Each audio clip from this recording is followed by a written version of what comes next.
Namaste friends, welcome back. Learning Bhagwad Geeta, shlok by shlok.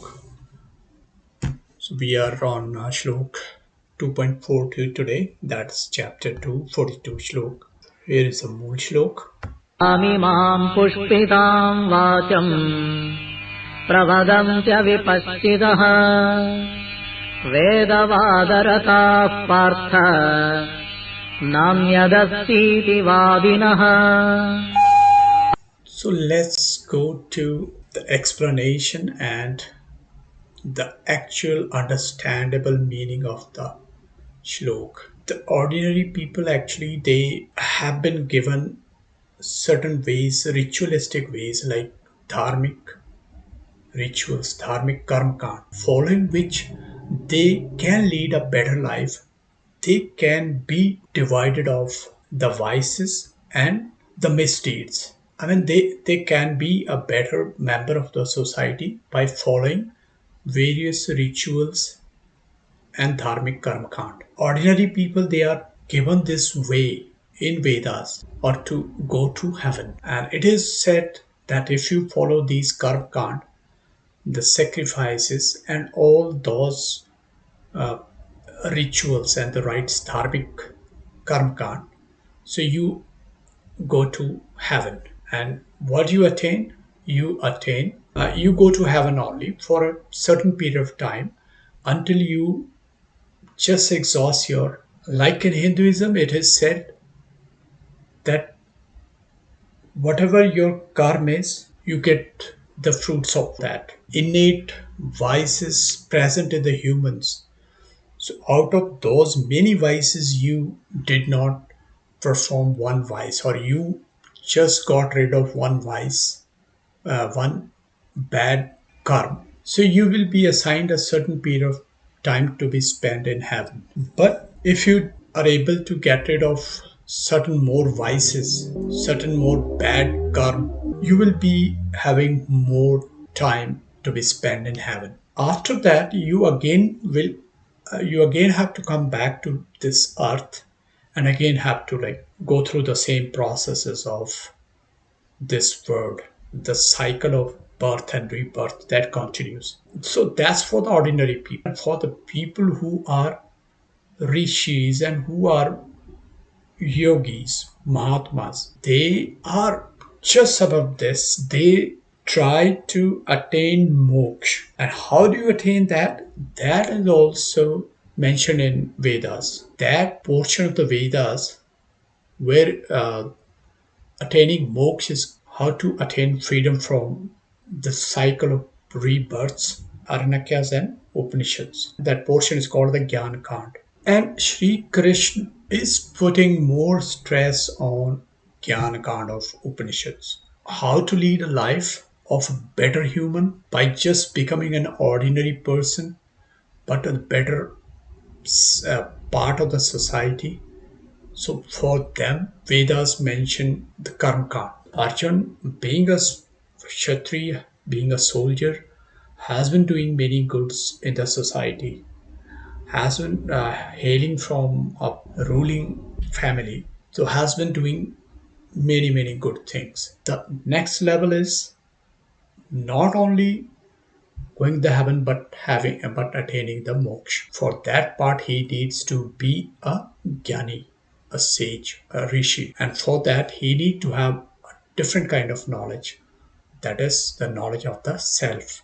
Atma Bodh. Ordinary people, they will believe only in Karm Kand, just the rituals, dharmic rituals, going and praying God, doing bhajan, kirtan.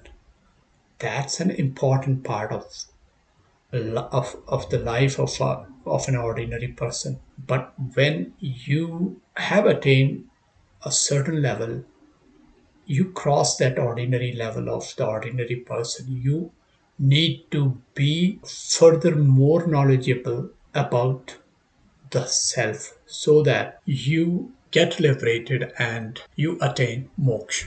So those are the ways are being taught to Arjun by Shri Krishna here in these sloks.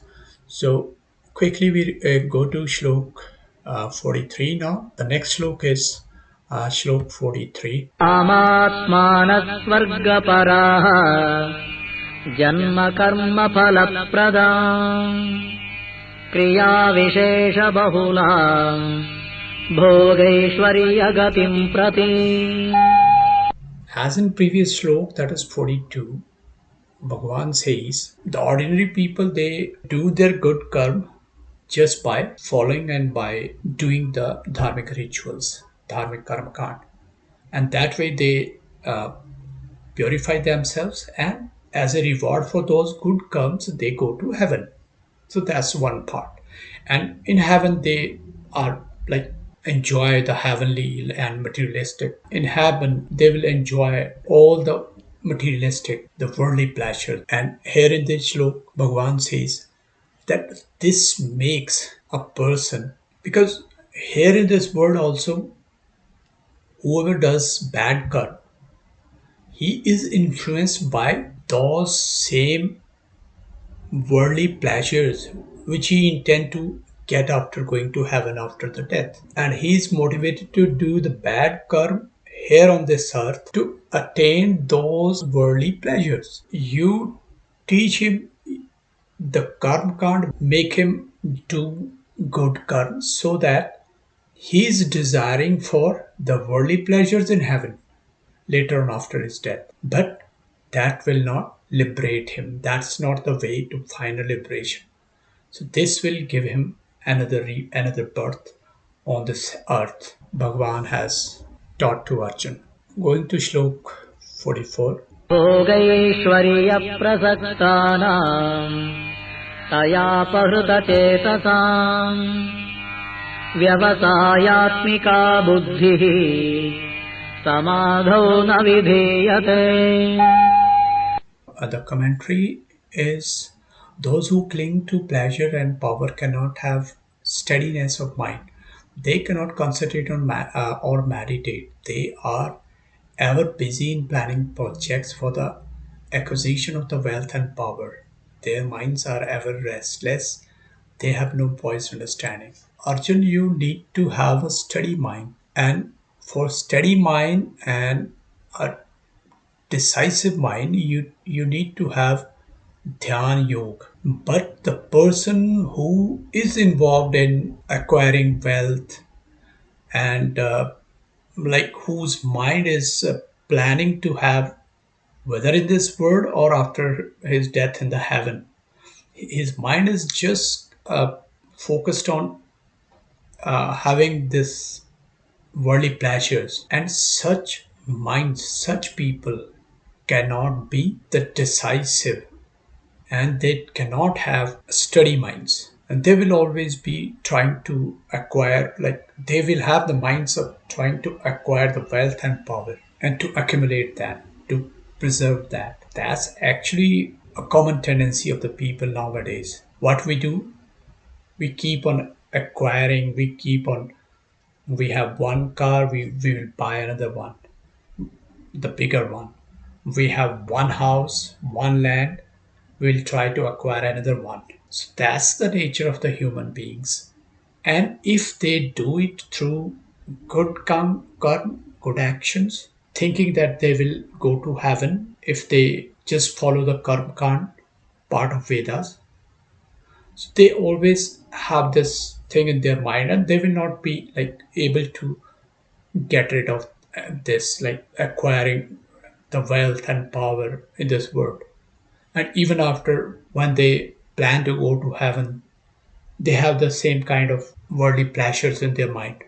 So these kind of people, they won't be able to meditate, and they will have the restless minds. This is another lesson to everyone, in fact, because what we are doing nowadays, we have a house, we have a job, we have sufficient earnings to run our lives. But what we do, we try to buy another one. And the same thing is happening in the larger scale throughout the world. Like what the countries are doing, they're trying to make the bigger cities. They're trying to make the bigger buildings. They're trying to make the bigger apartments. They are destroying the virgin nature lands, and sanctioning it for creating more cities and towns and roads and houses and just destroying the nature. For what? So that more number of people can have their homes, and even if they have two homes, three homes, four homes, five homes, doesn't matter. Now when you are having more number of houses, what will happen? You will have more number of expenses. You will try to earn more money to meet those expenses. You work harder, you do another job, you do extra work. Instead of 5 days, you work 7 days. Instead of 8 hours a day, you work 12 hours a day. So the that's actually, in a very lightly manner, we call it a blind race.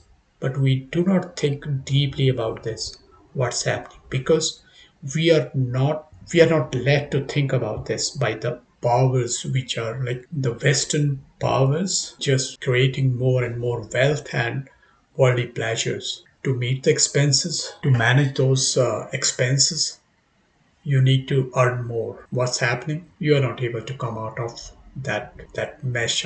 Actually, it's a mess, but it's a mesh. So you are just trapped in a mesh, and a mess has been created out of that in your life. So we need to think about that. We need to change that by learning Hindu scriptures, learning Sanatani scriptures. We can understand that. Where are we heading to? Nowhere. We have not been able to find another earth-like thing where the humans can survive. Not yet. So need to think about this a little bit. Here in Shlok 45, Bhagwan says, त्रैगुण्यविषया वेदाः निस्त्रैगुण्यो भवार्जुन निर्द्वन्द्वो नित्यसत्त्वस्थः निर्योगक्षेम आत्मवान्. Bhagwan asked Arjun to have three attributes, to acquire three attributes, to the three gun. What those three gun should be? Nirdvand, without any wavering. That is the stable, steady. The second one is Nitya Sattvastav, ever remaining good. Once you are good, you have attained a knowledge of goodness, you remain that. You be that forever.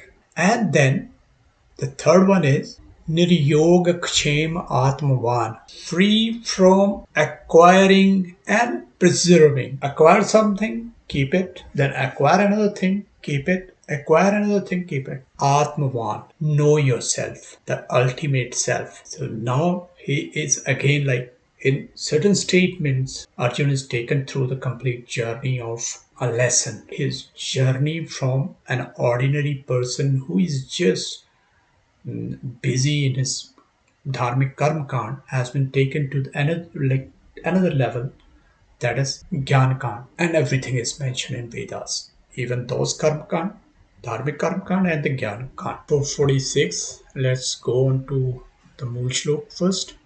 यावानर्थबुधपाने सर्वतः सम्प्लुतोदके तावान् सर्वेषु वेदेषु ब्राह्मणस्य विजानतः. You can go through the commentary by just pausing the video here. I'll just explain this. Bhagwan says that Vedas are full of knowledge, and it's like everywhere there is water, but you depend on a small pond of water besides you. And for a sage, a Rishi, who is a person who has known the self, the supreme self, that is the Brahman, who has that knowledge, Brahmanasya Vijanatah. So in a flood of knowledge, that is the Vedas are the flood of knowledge. I mean, they are full of knowledge. But out of that knowledge, you need to know just one part, that is Atmagyan. And when you know that Atmagyan, you do not need anything else. You need not to know dharmic rituals, that is Karm Kaand part of Vedas. You need not to know any other thing. So just be that so that you don't need to follow any other ritual to attain moksha. Not only going to heaven and come back again on this earth, but joining with the supreme self, ultimate energy that is Brahman. That Brahman is also called Atman, and that can also be called as God, Bhagwan. When you get to know that energy, that Atman, Brahman, you don't need to know anything else. So that's what in this shlok is mentioned and is being taught to Arjun by Shri Krishna. And that's the ultimate knowledge, the ultimate Gyan of Vedas. So hope you are benefited with the teachings and the explanations of the meaning of Shri Bhagwad Gita with me. So I request you to forward these videos to your near and dear ones, particularly the younger generation. Just to conclude it, please like the video, share it, and subscribe to my channel. Thank you. Namaste.